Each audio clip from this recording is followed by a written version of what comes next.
Ayan, itago lang natin ang ating sinigang na bangus. Ayan, guys. Yan ang ating sinigang na bangus.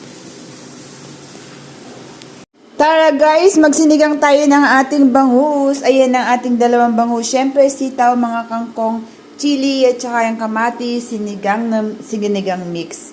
So, ayan, guys. I-adobo ko sana yung sitaw kaso hindi ko alam Hindi pa ako napagluto nun sa tanang buhay ko. So, ayan. Yan ang ating isisinigang.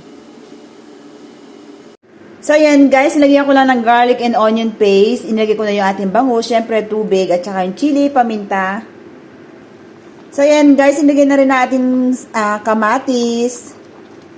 So, ayan guys, inilagay na rin natin ating sitaw. Pero hindi ko pa siya nalagyan ng asin kasi nga maalat itong sinigang mix. Hindi ko muna siya nalagyan ng asin. Ayan guys, kinamay-kamay lang yan, di ba? So, ayan na nga guys, ilagay na natin ang ating sinigang mix.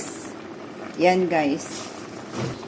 So, ayan na nga guys, luto na siya. Ilagay na natin ang ating sandamakmak na kangkong. Kasi sale siya guys, $2 lang tatlo eh.